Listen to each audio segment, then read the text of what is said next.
Olá pessoal, tudo bem? Como vai? Tudo jóia? Aqui é o professor João Rodolfo que está falando. Hoje nós vamos dar início à minha primeira videoaula, a minha estreia aqui no meu canal do YouTube, onde nós vamos falar sobre matemática financeira. Vamos começar com juros simples, né? Vamos aprender como é que se calcula juros simples, quais são as suas principais formas, as formas mais usadas, né? Este curso, pessoal, de matemática financeira, eles terão várias aulas, terão vários módulos. A gente vai começar com matemática financeira, no juros simples, depois a gente vai abordar juros compostos, né, amortização, taxas e tabelas financeiras, né? Depois também, posteriormente, a gente vai aprender a usar a calculadora financeira HP12C. E já neste curso, pessoal, nós vamos aprender a usar a Cássio, né, a calculadora Cássio, a científica, para que vocês possam aprender a manusear essas calculadoras de maneira bem legal, bem interessante, sem problema nenhum. Pessoal, a gente vai começar com juros simples, né? Porque o juros simples é um regime de capitalização mais fácil, embora não seja usado no Brasil, é muito pouco usada. O regime de crédito que é mais usado, né? O regime de capitalização que é mais usado no Brasil são os juros compostos, que nós vamos ver nas próximas aulas, né? Por enquanto a gente vai tratar de juros simples, mas hoje a gente vai poder definir, né, para vocês a diferença entre um e outro. Qual a diferença da capitalização simples para a capitalização composta, não é, pessoal? Então nós vamos ver para vocês aqui como é que funciona os juros simples. Tranquilo? Pessoal, aqui é a primeira fórmula do juros simples, é a forma mais usual, a forma mais usada para se calcular juros, não é? Aqui nós temos, nesta fórmula dos juros, o VP, que é valor presente, que é o mesmo C, pessoal, que vocês encontram em algumas outras fórmulas por aí, em outros livros, em outras aulas, outras videoaulas. Alguns professores ou alguns autores usam o C de capital, não é? Que é o SIM, capital vezes taxa vezes período. Aqui eu estou usando o valor presente, por quê? Porque nas calculadoras financeiras, pessoal, não se usa C, se usa valor presente, não é? Então por isso que a gente vai se acostumando com essa nova nomenclatura. Em vez de usar o C, a gente vai usar o VP de valor presente, ok? Então esta taxa, ela esta fórmula, perdão, a gente calcula os juros simples. Agora tem as variações dessa fórmula, pessoal. Essa fórmula, embora seja mais usada, mas tem as suas variações. Essas variações são pouco difundidas nas videoaulas que a gente vê no YouTube, em apostilas. A gente vê pouco difundido essas fórmulas, essas variações, né?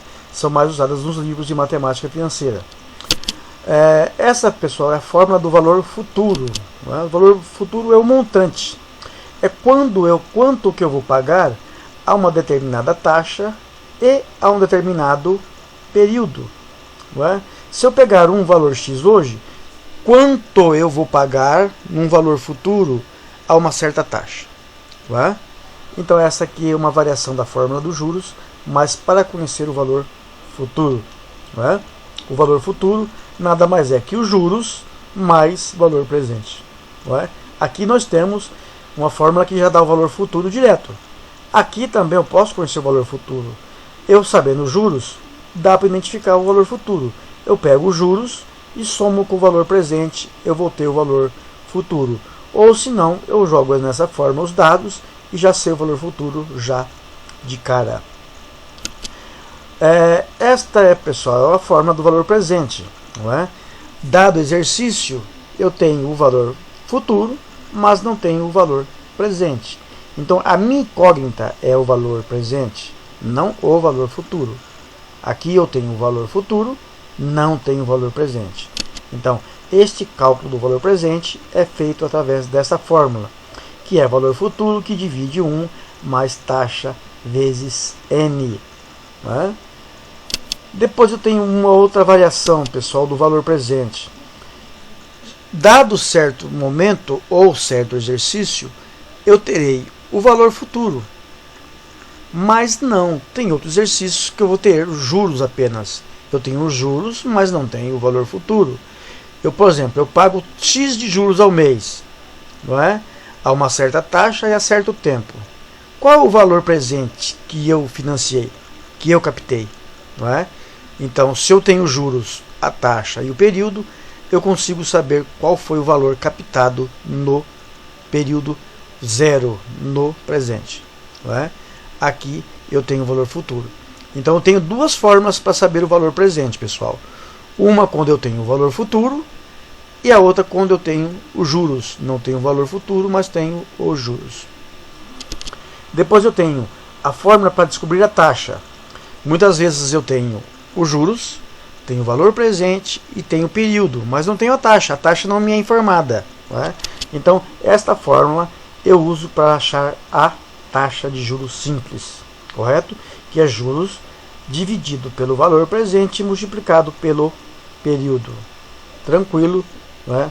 Sem neura, sem problema nenhum. Depois, pessoal, eu tenho uma fórmula para achar o período. Às vezes eu tenho o juro, tenho o valor presente e tenho a taxa, mas não é me dado o valor, perdão, o período, não é? Não é me dado N. Então, esse período ou tempo eu tenho que achar dependendo do exercício. Como é que eu acho? Esta fórmula é a fórmula usada. Juros que divide valor presente vezes taxa. Não é? Então essas são as fórmulas principais dos juros simples. Não é? E para que elas servem? Não é? E numa segunda aula, a próxima aula, né, nós vamos resolver alguns exercícios. Vamos ver se a gente consegue resolver pelo menos 2 exercícios de cada fórmula dessa, para que vocês peguem bem o conceito, para que vocês aprendam a usar a calculadora e aprendam a fazer o cálculo de maneira tranquila. Pessoal, a matemática financeira trabalha com períodos mais abreviados. Nos exercícios, nos testes, nos vestibulares da vida e nos concursos públicos, não é dado o período de maneira clara. Ela é dada através de abreviaturas. Por exemplo, AD ao dia, AM ao mês, AB ao bimestre, que são 2 meses, né? Juro bimestral, AT ao trimestre, 3 meses, juros trimestrais. Depois eu tenho AQ ao quadrimestre, que são juros quadrimestrais a cada 4 meses. Depois eu tenho AS, que é ao semestre, os juros são contabilizados, né? Capitalizados ao semestre, né? Em 6 meses. E depois eu tenho AA, ao ano. Os juros são contabilizados ou capitalizados a cada 12 meses. Pessoal, essas abreviações, essas abreviaturas, tem que decorar, porque nos exames, nas provas de concurso público e de vestibular, não é dado no texto desta forma. Ela é dada em abreviação. O examinador quer saber de você se você sabe quais são esses períodos, o que significa essas abreviações. Tranquilo? Então isso aqui nós temos que decorar, não tem jeito não. Pessoal, eu trouxe aqui uma linha do tempo, um fluxo de caixa, para que vocês entendam como é que funciona o juros simples. Não é? O juros simples, pessoal, ele é sempre incidido sobre o capital inicial. Então eu tenho aqui um probleminha. Eu tenho um valor presente de R$100, de um financiamento qualquer. Esse financiamento é me cobrado uma taxa de 10% ao mês. Não é? Em 4 meses, pessoal, no final de 4 períodos, ou pode ser 4 meses, 4 bimestres, 4 trimestres, depende do exercício, depende do enunciado do exercício. Não é? Mas aqui eu sei que são 4 períodos. Eu quero saber no final do 4º período qual que vai ser o montante, o meu valor futuro. Não é? Então vamos lá, pessoal. O primeiro período eu vou pagar R$10 de juro, que é 10% sobre 100. O segundo período também vou pagar R$10, porque é incidido sobre o capital inicial, sobre R$100.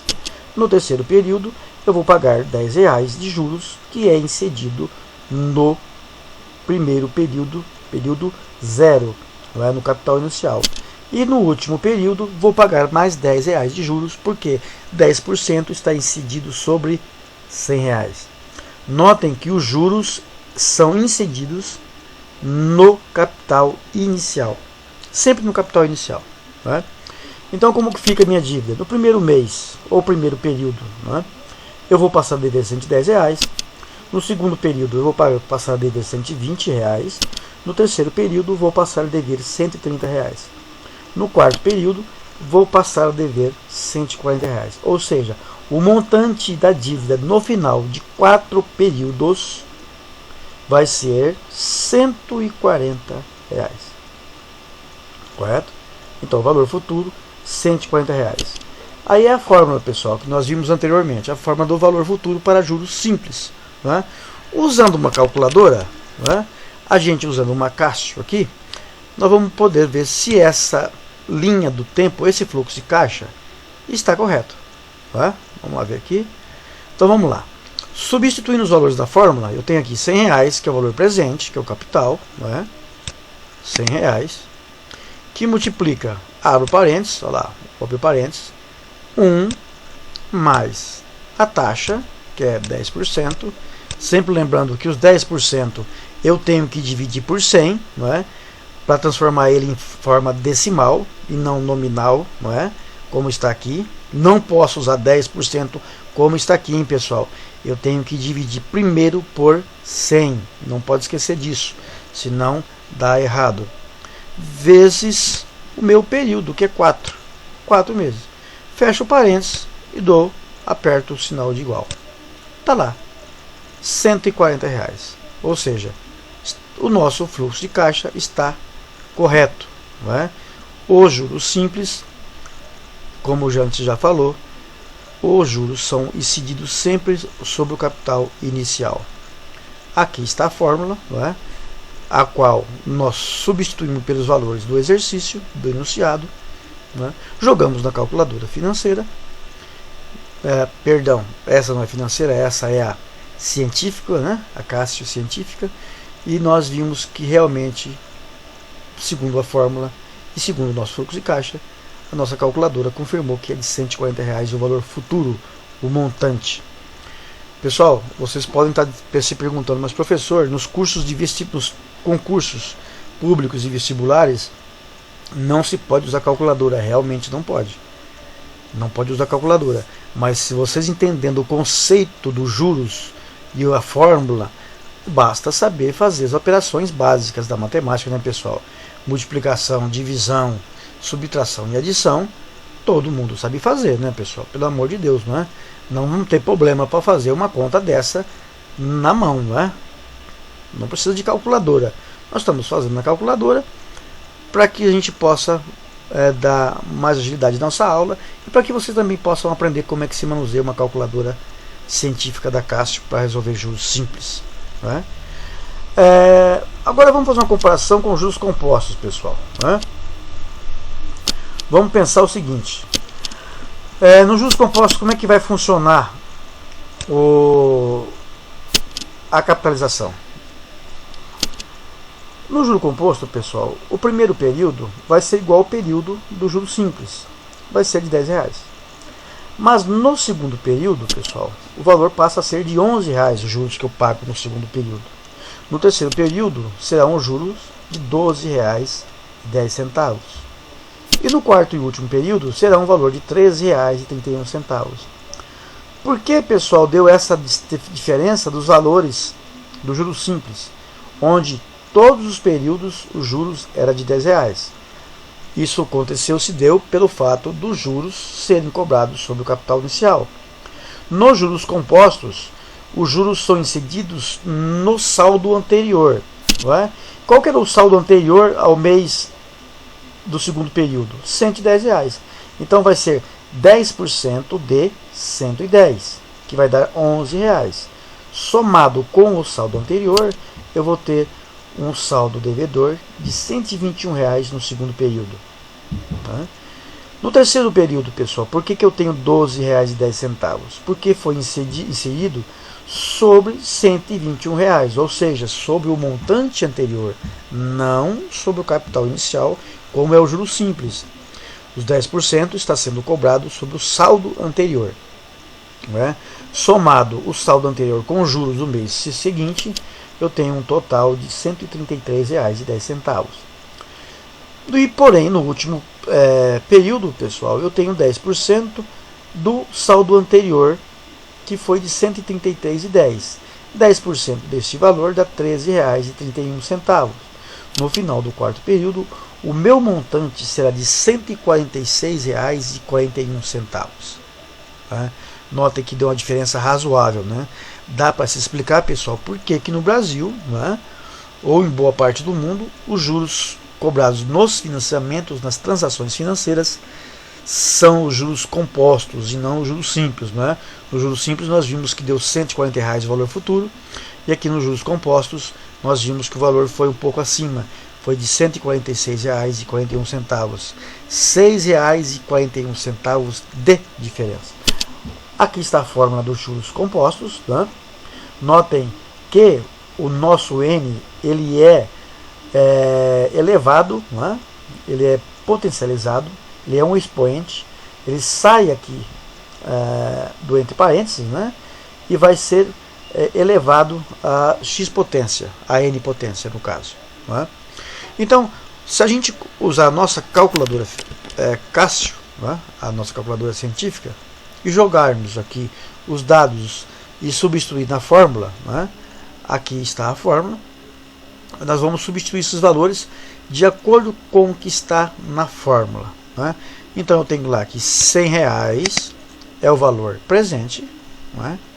Que multiplica 1, vou abrir aqui o parênteses, 1, né? Mais a taxa, né? Vezes, agora não vai ser vezes, né, pessoal? Vou fechar o parênteses e vou levar a quarta potência. Lá. A quarta potência. Não é? Agora, pessoal, apertando o botão do igual, eu tenho aqui o meu valor. Notem, pessoal, que deu 146,41. Está aqui o valor, né? Olha lá, 146,41. Então, o nosso fluxo de caixa está correto. Não é? Nós aplicamos a fórmula dos juros compostos e achamos aí um valor de R$ 146,41. Tranquilo, pessoal? Os juros compostos será um tema de uma próxima aula, né? Por enquanto nós vamos trabalhar com juros simples, vamos fazer alguns exercícios nas próximas aulas para a gente praticar bem. Depois a gente vai tratar de do assunto dos juros compostos. Pessoal, muito obrigado por ter assistido a minha aula. Inscrevam-se aí no meu canal, né? Dê os likes, curtem o meu vídeo, curtam a minha aula, divulguem para os colegas que queiram aprender mais sobre juros simples, né? Aqui está a nossa página no nosso Facebook, né? Lá eu tenho dicas de leitura, tem aí vários assuntos ligados a finanças e contabilidade, né? Pessoal, muito obrigado, espero que vocês tenham curtido a aula, e um abraço e até a próxima videoaula de juros simples. Na próxima aula, pessoal, a gente vai resolver apenas os exercícios usando as fórmulas estudadas hoje. Pessoal, um abraço e até a próxima.